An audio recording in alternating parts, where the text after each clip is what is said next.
Tonight I'm joined by Brandt Robinson, longtime Pinellas history teacher. Did I pronounce that county right? I'm new. You sure did. Well done. Perfect. Civil rights advocate and Democratic candidate for Congress in Florida's 13th district. Brandt, thanks for taking the time to talk with me. It's my honor to be with you. And I just want to say that, every time I have the opportunity, to speak to a reporter, a journalist, or a podcaster, I want to thank you immensely, for what you do to defend our democracy. So thank you. No problem at all. I hate seeing what's happening to candidates like yourself. I know I just read a Substack that you put out. I believe it was, I have the date right here. You talked He's about the Substack follower. All right.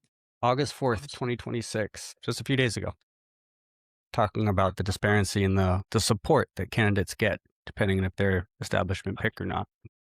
Do you want to go a little more in depth about your campaign and then Absolutely. maybe You know, expand on I, that a little bit? Yeah, I mean, I'm going to try to be as succinct as I can and say that, look, for 9 years, my wife and I, we've been involved in a community group that's called Indivisible North Pinellas. Some of you have heard of Indivisible, right? There's thousands of groups across the country. For 5 years, we met in each other's living rooms with no more than 10 people at a meeting. But when the madness started here in Florida with Moms for Liberty, we stood up to them. We went to every school board meeting for 3 years. And we were so successful at educating the public that they lost all three races they ran in 2024. And that same year across the country, 70% of Moms for Liberty candidates lost. And it's because of groups like ours. So when we talk about grassroots, we've been doing the work. And so my Indivisible group now, our monthly meetings have 200 people. So it's out of my involvement, not only in Indivisible, but of course, my wife and I, we have been in the teachers union here in Florida. And Florida has been ground zero for the attacks on public education. So my background in standing up and fighting and defending our democracy is through the public school system, because as our public schools really are the foundation of our democracy. And then through my Indivisible work, that's what prompted me to run. I've just had a lot of people that have come and said, hey, listen, we think this district is one of the few in the state that has the potential of being flipped. And, my wife and I gave it a lot of thought, and that was 8 months ago. Wow.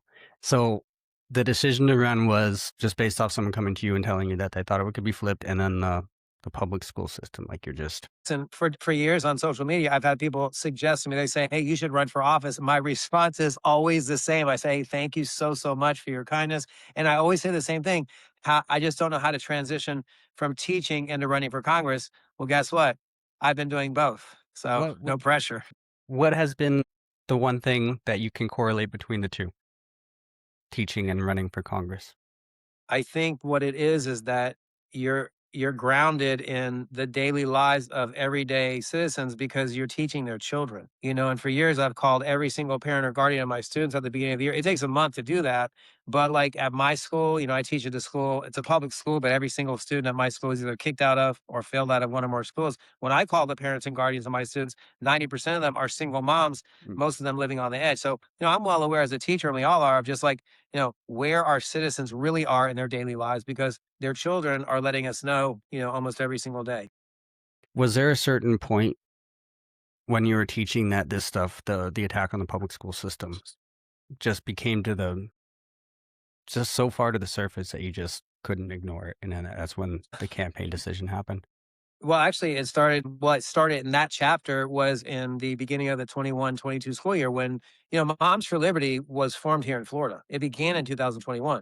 And one of Moms for Liberty's earliest strategies was because they were doing the work of Governor DeSantis. They were the ones echoing his charges that teachers like me were engaged in indoctrination. You remember we were grooming and sexualizing our students, the attacks on textbooks, all kinds of, LGBTQ plus attacks as well. So my involvement started when Moms for Liberty, their strategy being, hey, let's find some teachers we can target and make an example of. So my African American history class in 2021 and 2022 was targeted by them, and they challenged my textbook. Now, they lost their appeal unanimously. Then they filed a formal records request. I had to submit all the materials I used. So what was involved was a direct attempt to intimidate me. But then, ironically, what happened was the beginning of January 2022, the Tampa Bay Times did an article about me in the paper. And then by that time, and Ben, this is important to know, what was happening in Florida was being replicated in other states. So Mhm. journalists from around the country were beginning to wonder what was happening in Florida. And of course, the first question was, are there any teachers affected? And I was one of the first. So that's why I've been interviewed so often, because we stood up to these Is that you said Tampa Bay Times, is that the Pinellas teacher accused of Marxist lessons says his focus is US? And it's funny because I often say to people, I say, all you have to do is Google my name and the word Marxist, and they usually laugh, and I say, no, but it's actually because this woman was a parent of one of my students. Yeah. She enrolled her son in the class just so he could get the course outline and syllabus. That's what she used, and she's the one who accused me of being a Marxist. Do you know what that reminds me of? That story out of Oklahoma. What was it, about 8, 10 months ago, something like that? Yes. The research paper. Yes. That reminds me a lot of that. That seemed like a case And of course, sort of in Brevard County. Oklahoma being one of those states whose Department of Education very quickly replicated what our state of Florida. You might have heard about all the attacks on our curriculum and the Yep. changing where I'm supposed to teach that enslaved people develop skills they can use later in life. So it's not surprising that you heard about that in Oklahoma. One of my Actually, one of the books that made me, I would say it came into play with me doing this was A People's History by Howard Zinn. By Howard Zinn. And early in my career, I taught AP, US history for 15 years. And I had my kids use that textbook for several years. It was incredible to them because it was a great contrast, the normal textbook that I was assigned. And it was shocking, especially coming from the curriculum I grew up on. Like, I had to do a search not too long ago because a lot of that stuff is hazy. But the lessons I found some PDFs of these lesson plans from when I was going up through, and I didn't realize how badly indoctrinated I really was. And it scares me that Florida is allowing this to happen to all of these kids without any oversight. You know what I would want people to know, and I would want everybody to feel special knowing this, is that if we zoom out, you know, we've had to work really hard here in Florida and across the country to actually be more inclusive in the teaching of our history, so much so that we have had lots to celebrate about. Like the curriculum changes that happened here in the 90s. I was one of the teachers that used to be on what was called the State of Florida African American History Task Force. I would go to Tallahassee, we'd vet curriculum, but the curriculum standards we have, we are required to teach about, for example, the Rosewood Race Massacre. Yeah. That's a victory. We're required to teach about, Columbus's involvement in enslaving indigenous people. That's a victory. But I want Americans to understand how long it has taken just to get us to that point. Because for the vast majority of our nation's history, what was being taught was not most of the history that was happening. So you're required to teach about the Rosewood Massacre, but aren't the approved history textbooks that Florida has, aren't they very sparse on those particular occasions? Like they whitewash, to say the least. Well, I hope I can educate the public. Ben, I'm so grateful for the opportunity. A lot of people think that like our history is being, so whitewashed that we're not being allowed to teach most history. That's actually not true. I want people to understand. Number one, Governor DeSantis's whole intent on first, the old so-called "Don't Say Gay" bill, Yeah. and then the Stop Woke Act. The number one goal was to first and foremost intimidate teachers. In 2011, a law was passed here in Florida that mandated that every teacher hired ever since is now on an annual contract. If you're on an annual contract, your job's more tenuous. That means at the end of the year, your principal has to determine whether he's going to have you come back to the school. If you said something in class, or if some parent complained because you showed a video clip about something that you've showed every year for the last 15 years, but now you're worried because you don't want some parent to complain, and now you'll get in trouble or maybe be dismissed. My point is, number one point of all this was DeSantis was all about intimidating teachers. Mhm. And number two, his point was basically to pacify his base of supporters. And they're the same base of supporters that Donald Trump has essentially convinced that their country was taken from them. So I assure you, there's a lot of history that I'm required to teach. It's just the way I go about teaching it is what's really being challenged. So, am I going to really have my kids read slave narratives? Maybe I won't do those deep, engaging activities anymore because I'm too worried that somebody might complain. And that's handicapping through Absolutely. education. We might not know the effects of that for decades because we're having a generation, it's happening live. We have a generation who's being, socialized to not question more critically or to not learn about certain things. Remember, the state of Florida also, all the textbooks we have for Mm. science, not a single one mentions climate change. Think about that. I'm not surprised. Yeah. Those accredited Christian accelerated learning, whatever they were, like, we only went back until Jesus was born. That's as And far back as. think about all that we know. Think about all the vast technological advances in our Mhm, lives. Think about everything we've learned in history that a small group of people could so influence the Department of Education mhm. to then have them not allow any textbooks for students that mention climate change. This just shows you what's happened in our country over the last, a minority of people have taken control of our country, and it's all based on the belief that their country's been taken from them. Population is easier to control if they don't ask questions and they're not informed. Amen. Amen. That's why I do my job every day.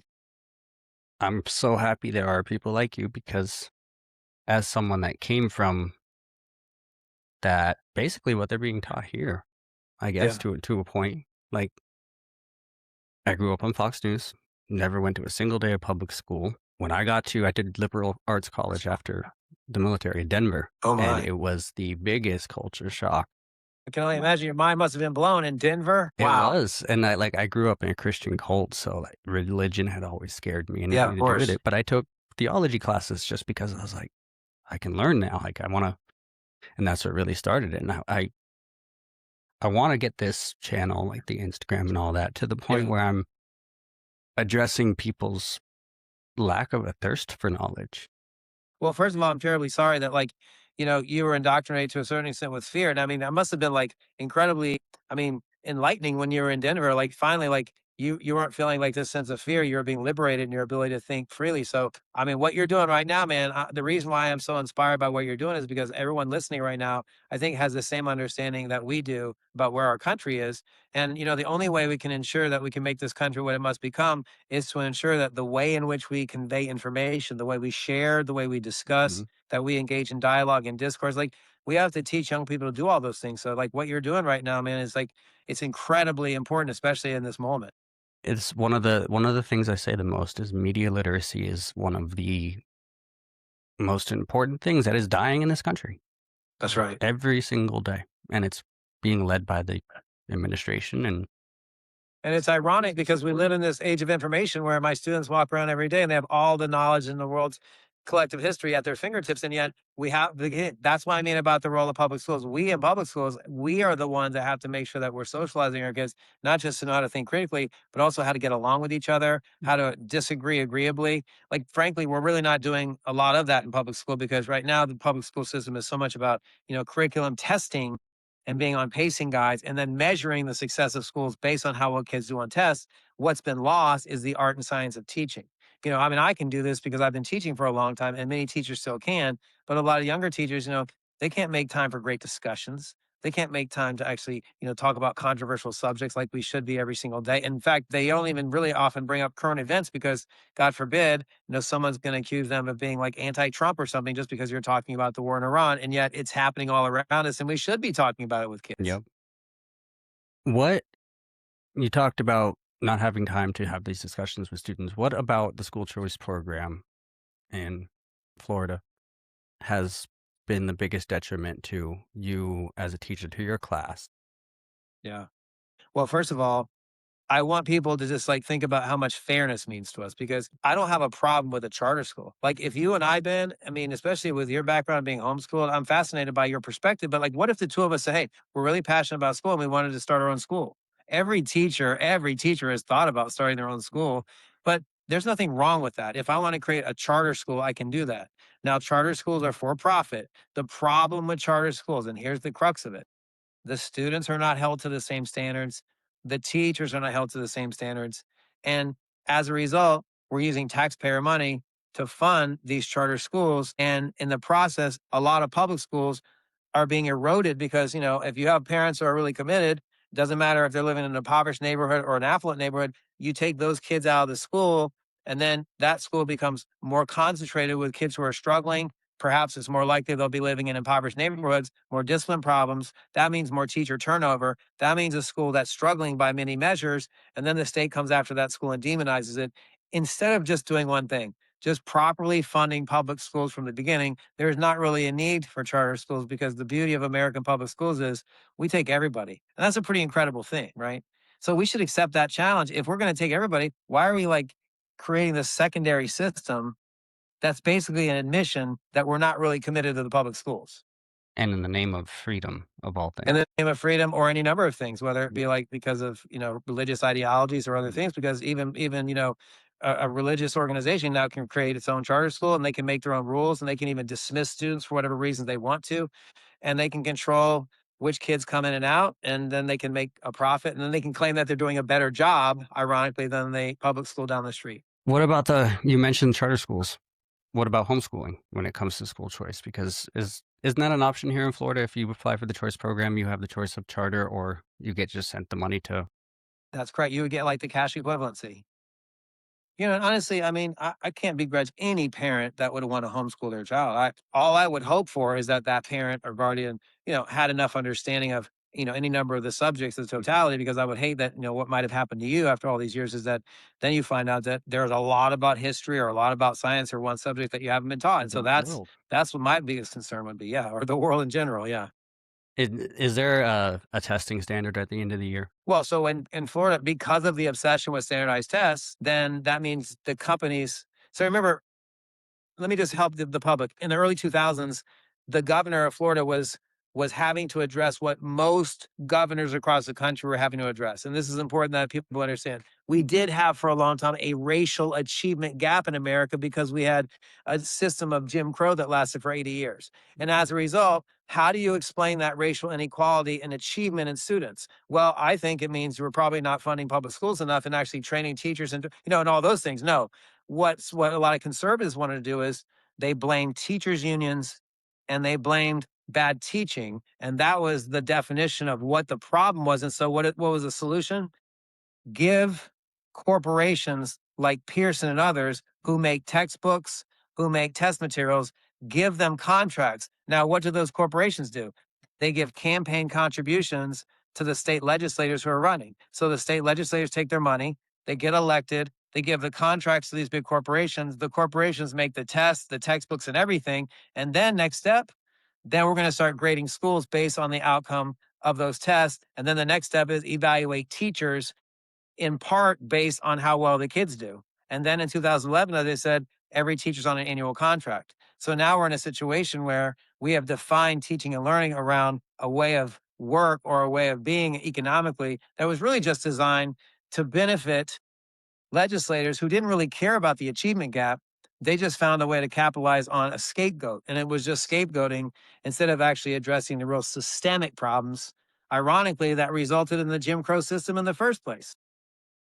And the cycle just keeps repeating itself. Like they're trying, like we just talked about in the beginning with the the history. Like That's right. how are we supposed to learn it if we're not going to teach it accurately? How are we supposed to learn from the mistakes? Because we have been through this before with the history textbooks, correct? Like there was a period where there was a lot of history that was Of just course, for not. most of our history. Yeah. Yeah, But don't you find it? I mean, Ben, don't you find it insulting? I find it insulting to my students to think that there are certain things they can't talk about. I yeah. mean, That's listen, don't don't don't adults out there realize the world that our young people are growing up in and with their phones? mm, There's nothing they don't know. And so by the time they're in high school, I want to engage them in deep, penetrating conversations where it'll help them not only about the subject matter that we're talking about, but more importantly, in the actual act of talking with somebody about something controversial and still doing it with respect and walking away being like, man, I really appreciate that. And it's like, I do that every day in my classroom. I have such That's what respect for that's what that. teaching is supposed to be. I have such respect for that because that wasn't my experience at all. Yeah, so I live in Brevard, Oh and boy. Boy. Oh yeah, boy. I didn't know very much about the place when I moved down here. I got down here 2 years ago. And the whole reason that I'm doing this now is because my sports photography business got doxxed, and I was working in all the high schools around here, so I was around the students a lot. Yeah. But my sports photography business got doxxed because we spoke at a Charlie town hall meeting against Charlie Kirk Boulevard, Ah, and I got banned from all the high schools because I had dangerous ideology. oh my Yeah. goodness. You got to, yeah. Yeah, so and we have the what are they? The Moms for Liberty all over the place here.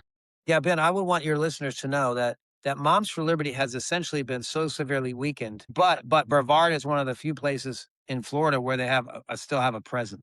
I'm interested to hear more, or at least have you maybe send me something over about some of the methods you used for Indivisible when you grew it, and what you used to run them out of that area because The most Brevard. important thing, the most important thing we did, Ben, was we went to every school board meeting because a lot of people are old enough to remember, 4 or 5 years ago across the country, those scenes of Americans going to school board meetings and being vicious, nasty, vile, disgusting, even accusing the school board members of being members of the Chinese Communist Party. But that was the scene, right? And that was the scene that got me involved in the latest fight because that's what gave rise to Moms for Liberty. So Mhm. I strongly recommend, first and foremost, strategy number one, go right to the source, stand up to it, be kind and decent always, but be fierce and vigilant while you're standing up to it. Because what's going to happen is the media is covering that, and then the public is seeing that. And I want to share with the listeners, been something that was really important in 2022. At the height of all this, National Public Radio did a survey across the country of parents and guardians.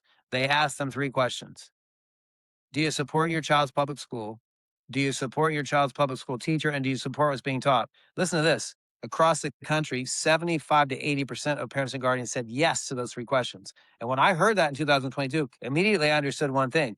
The public is generally on our side because the public knows, those parents of my students, they know the shit I deal with every day. They know I'm doing a lot more than educating them in the classroom.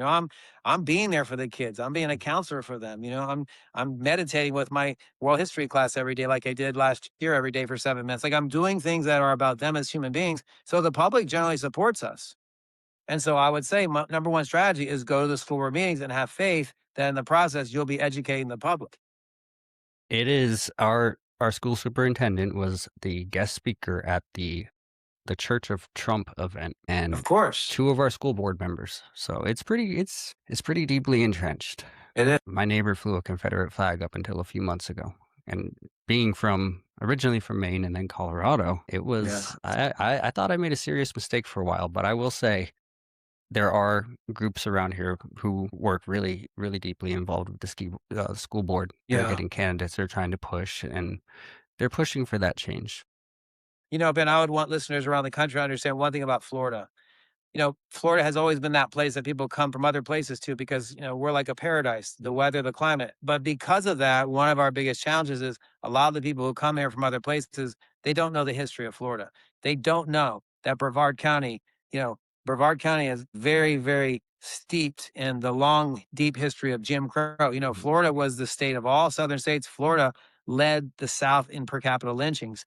We had a deep presence of racial injustice here for a long, long time. And Brevard was an area where, rural clan presence, all that. And, you're still suffering from that even today. Yeah, we just had posters up around town for the Patriot Front, the same group that Wow. marched through DC. Yeah. Wow. When I first Mm. got here, they bragged about how many people were convicted for January 6th. It's a badge of honor to them. It is, and it's sad. It's really sad, especially when it comes at the cost of what we're just talking about, the education of their children. Like, there's no Yeah. consideration about it. Yep. Understood. But we've been living through this. I think I would want people to understand something that's been a big for our campaign, like all of us in our campaign understand this one thing that for years we've all been standing up to the bigotry and the cruelty and the fear and the xenophobia and the disinformation and the lies. But here's the thing. We've never wavered in our commitment to joy and love. Like you're a dad. I'm a teacher. I can't go into my school every day hating on my kids, right? I got to bring love to these kids. I got to be there for them. I got to be here for my wife. I got to be here for my children. I got to be here for my neighbor. Like, what happens when you stand up to bigotry and then at the same time you never waver in your commitment to joy and love? Answer, you really become incredibly strong. You feel better too. And I'm never going to say, fuck around and find out. I'm just saying we very much commit to nonviolence, but people don't seem to, like a lot of the MAGA people around the country now, I don't think they understand how strong we are. The resistance, there's a permanence to this movement because we've been tested. And now we can snap our fingers and we can bring like 2,000 people out to a protest in a moment's notice because they are vigilant and ready. It's a lot like the Minutemen. And the beauty of this, Ben, is, that Minutemen analogy. Don't forget, we're in the 250th anniversary of the American Revolution. And remember those colonists standing up to tyranny? We're doing the same thing. And remember how in colonial America they had to have the Minutemen that had to be ready in a moment's notice? Here we are. Here we are.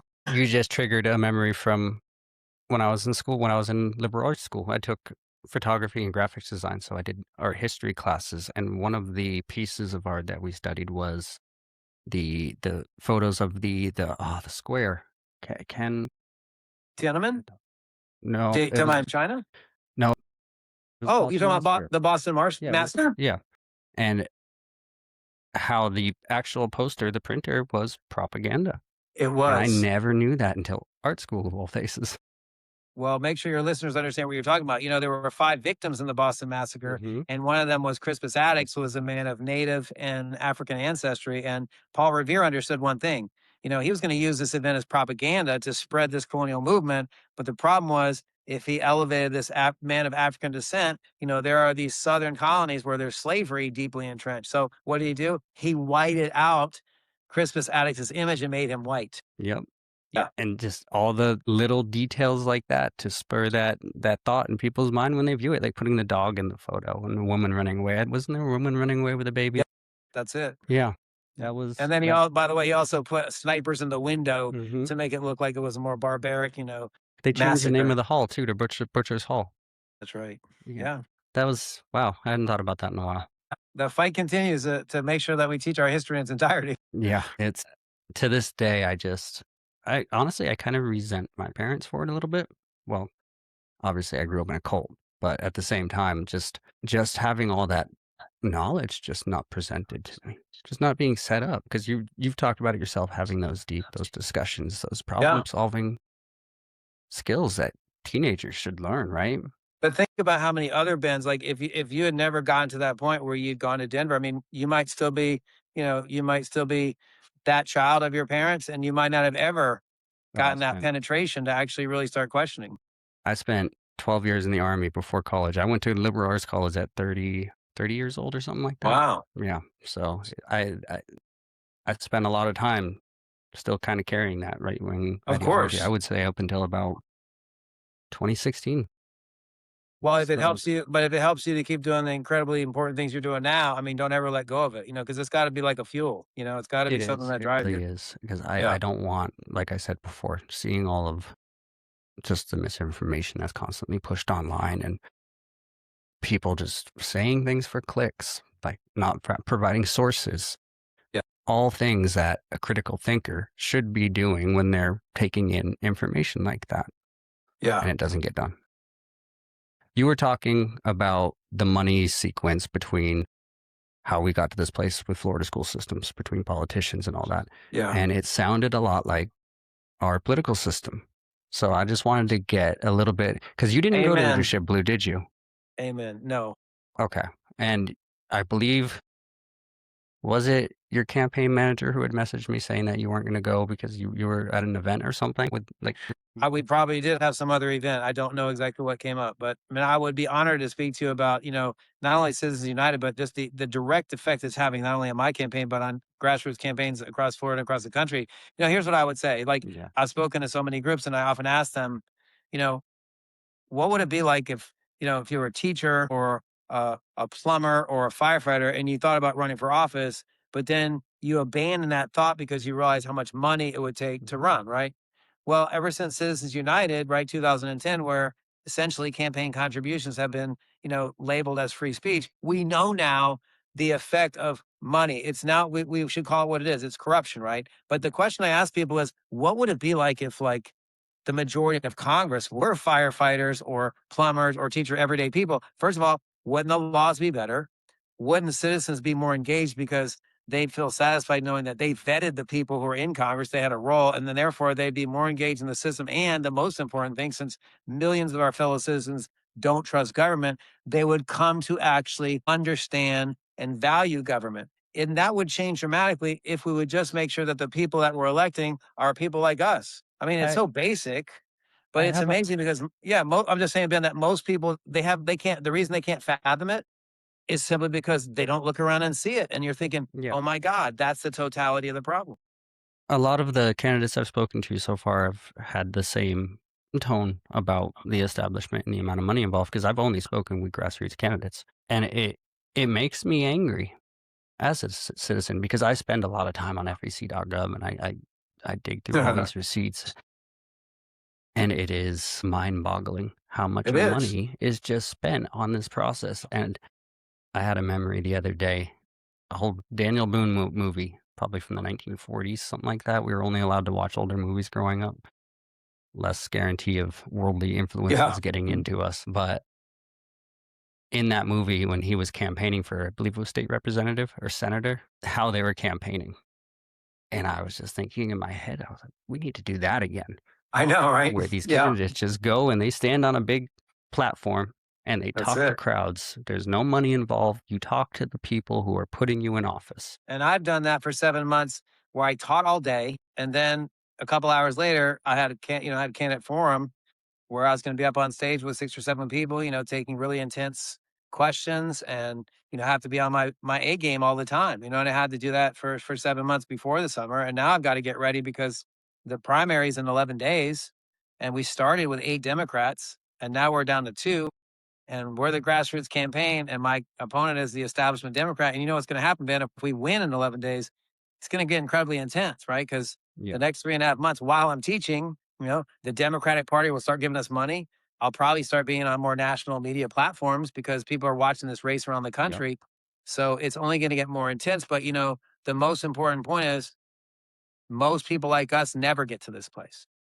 Most people who ever thought about running would never get to the place I've gotten to. And the only reason I've gotten this far is because of the experiences I've had doing this work through my union and through my Indivisible group, right? I'm pretty unusual in that sense, right? Yeah. I'm not better than anybody. It's just I've been lucky enough, and it all goes You have back to the being, experience. yeah, but it also goes back to the fact that, I was raised by a single mom who taught me and my brother about the greater good, that we had a responsibility to help people. And that's so The, simple. the other benefit to having a candidate like yourself in office is you've walked in the shoes.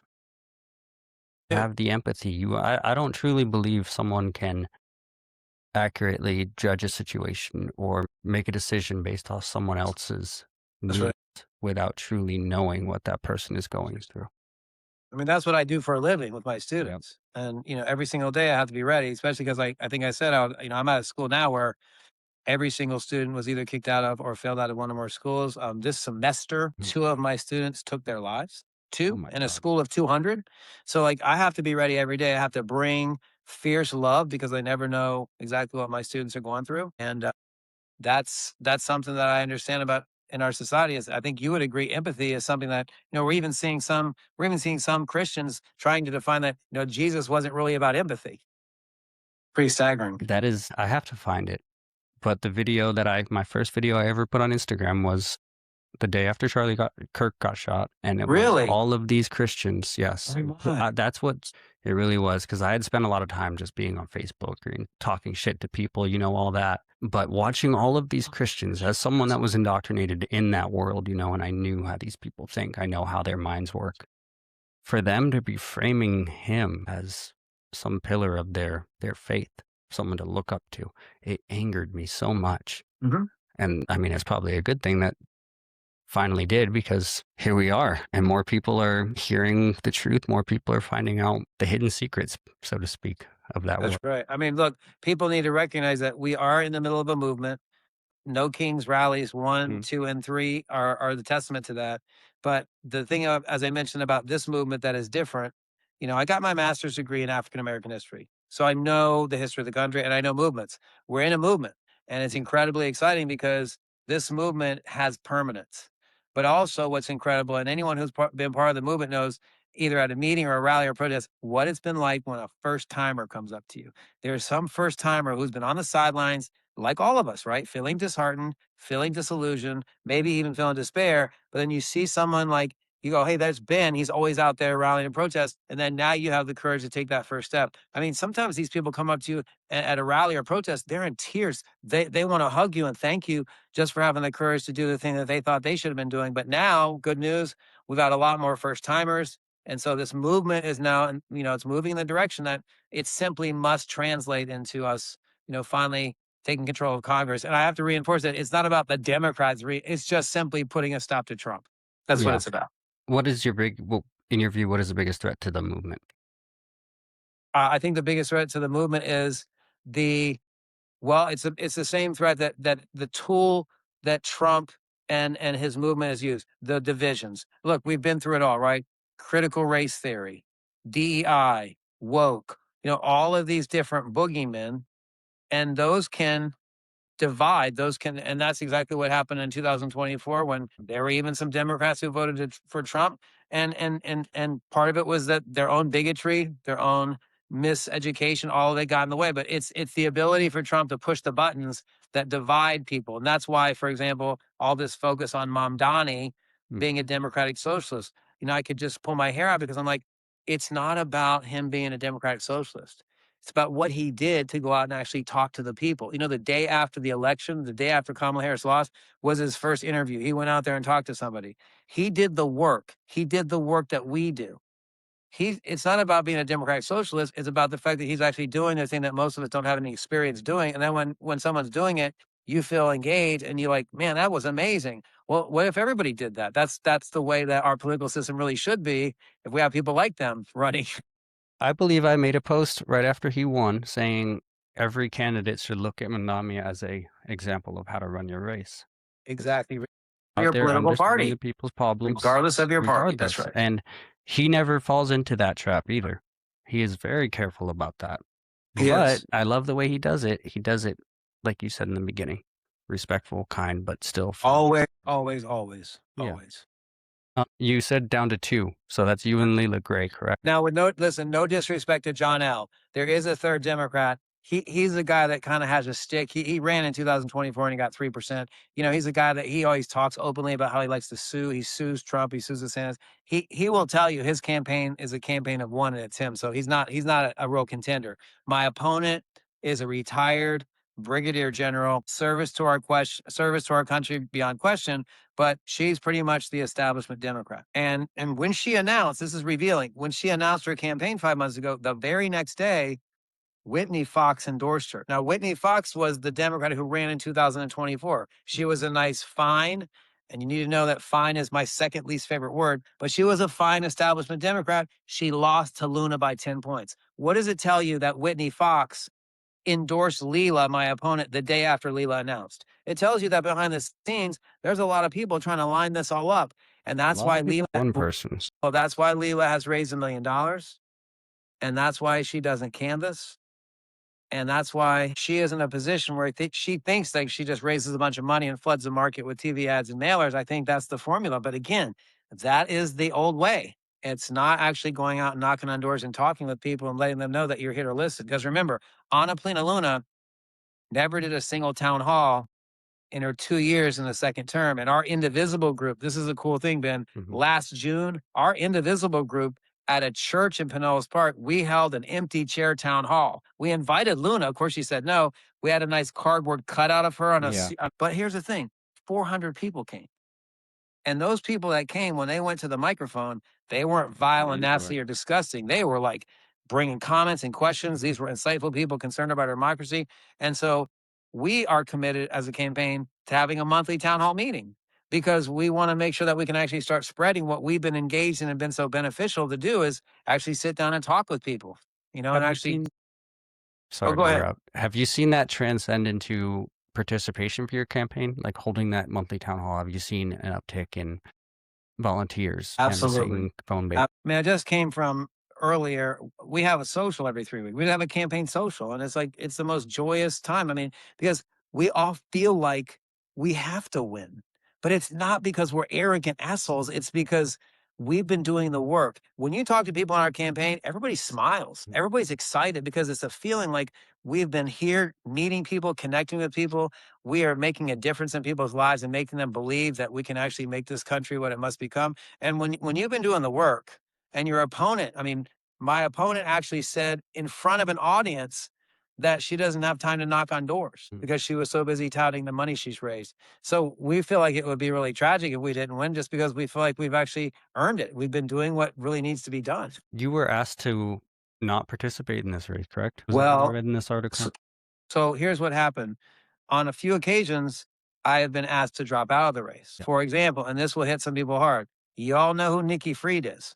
Nikki Fried is the chairperson of the Florida Democratic Party. I'm not making this up, Ben.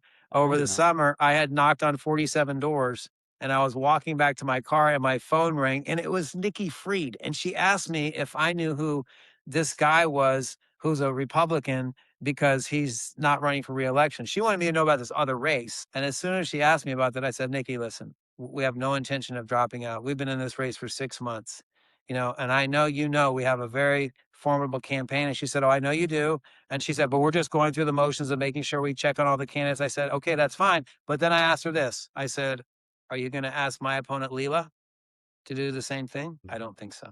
You're the third person that I have talked to that she has called and asked to drop out. I understand. That's And why when you they're said all there's people grassroots behind the people. scenes, I was like, no, there's one person behind the scenes.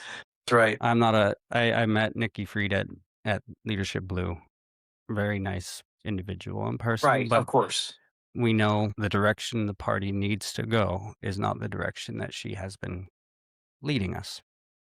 Right. So I think it's very telling that she called you. It sure is. It sure, and I mean, it doesn't surprise me. It doesn't surprise me. We're winding down on time here, so I've asked everybody the same question.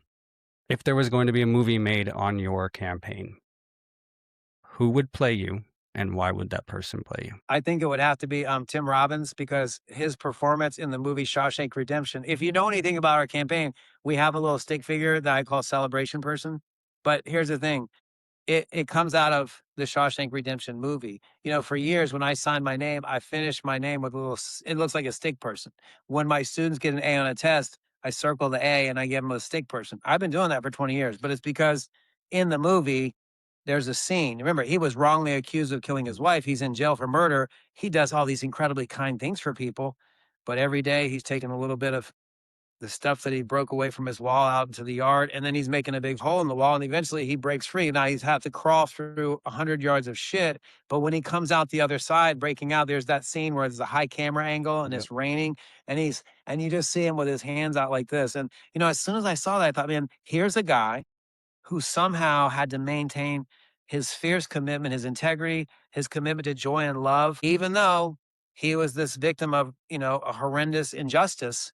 And it just made me realize, like, everything I was learning about African American history and the country I live in, it's like, those are the people who are my heroes. Ida B. Wells, Fannie Lou Hamer, the people who were doing exactly what we're doing, Ben, what we've been doing for a long time, except they were doing it with, like, often the threat of poverty or racial violence. So, it's the least we can do to continue this movement of people who believed in this thing called America and who actually just want to make it what it must become. That's what we're doing. I'm sitting here listening to you talk. I'm telling you what I was just thinking listening. Listening to someone like yourself talk about their vision for our country and then listening to someone rail against DEI or equality. Like, you know what I mean? I know, I know, I know. I was just sitting here marveling at the fact that, because you get a sense of calm. I'm Yeah. not even kidding. Just listening to the way you were talking about the way you see the world, I felt calmed. And I Yeah. wish more people could just take the time. I just want people to know that the calm comes from real experience. The calm comes from having to, in the middle of a classroom, where a student might be having a meltdown or it might be an argument going on, where you have to handle that situation and you have to be able to do things like de-escalate, because if you're really committed to relationships, then you want to maintain and strengthen those relationships. So we've done that, whether it's in my classroom or whether it's in our Indivisible group or whether it's canvassing or whether it's just sitting and talking. Because, I don't know if you know, but I'm the guy that says hi to everybody in the public. And there's people all over who just know me because I'm the guy that talks to the people at Dunkin' and Publix, and there's a lot of those people that are Republicans. There's a lot of those people who are Trump people, and they just like me as a good human being. And so, like, when you can do that with people anywhere, it's like, man, how easy is that? Yeah. What would it be like if we all like approached that? I think you know, Abdul Al Sayed said something the other day. He said, what could we do if we treated all of our kids like they were all of our kids? And I was like, oh my God, like, there it is. So That sounds a lot like a matriarchal society type of idea. it sounds like a society that values the greater good. Yeah. We Yeah. need that circular. That's right. That circular life, those circular life habits. That's it, man. That's it. That's all we can work for. So a lot of my followers on Instagram are outside of Florida. So tell me some ways that people from outside of Florida could help your campaign. Tell me how some people inside your own county who might not have been involved yet, or people in Florida, just ways that people can help. Yeah, I think locally the most helpful thing that people can do is just really volunteer to get involved in our group. There are so many things you can do even from your own home. But the most important thing is we're going to continue after we win the primary. We're going to continue canvassing. And what we're going to really work to do is create forums here, little town hall meetings around the district where we can actually start modeling that we can bring people together.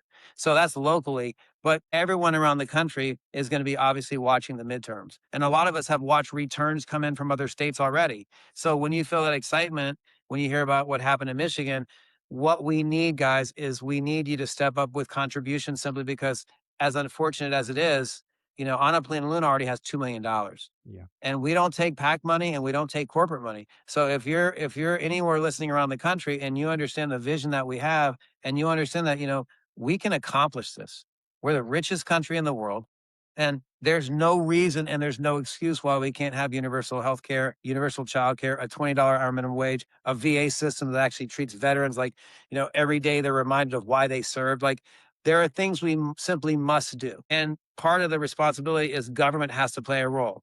But we also know that millions of our fellow citizens don't trust government. So, in that, we understand the scale and the scope of the problems. We're talking about a decades long endeavor here, but we're seizing it now. And so, I want to be able to have people look back, 50 years from now and always remember that we're always thinking about that circle that you talked about, right? With your son, and making sure that when we're raising those children, they can come up in a society where no matter where they go, at least they know they're valued, they're safe, they're cared for, and if you come up in an environment like that, I mean, that engages and inspires people to do more for their communities. And that's the kind of society we're trying to create. Oh, it's Right. so my name is Brandt. It's Brandt. So it's just BrandtForCongress.com. Grant for Congress. BrandtForCongress.com. Yeah. And guys, listen, I know you're looking at me around the country. Guys, I'm not the guy that uses the word merch, but listen, it's been a lot for me to get used to my name on t-shirts and hats and mugs, even aprons. So if you go to my website, check out the store, guys, because even if you buy something, that helps our campaign. So And then there's you got lots of something to ways. show for it too. Yeah. Perfect. Well, Brant, I want to thank you for coming on and talking to me.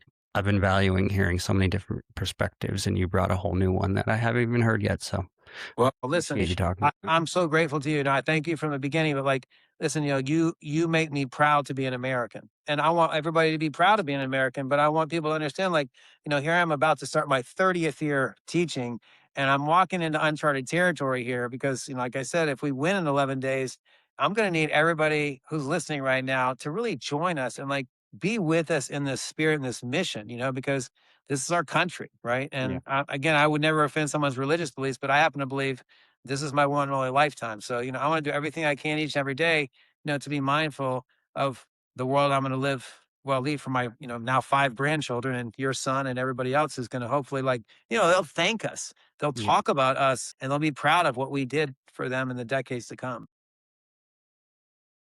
I told my friend last night there just came a point in my life, and this was not too long after I got to Florida, actually, where I realized I'm only here one time. It's- And why am I going to waste it?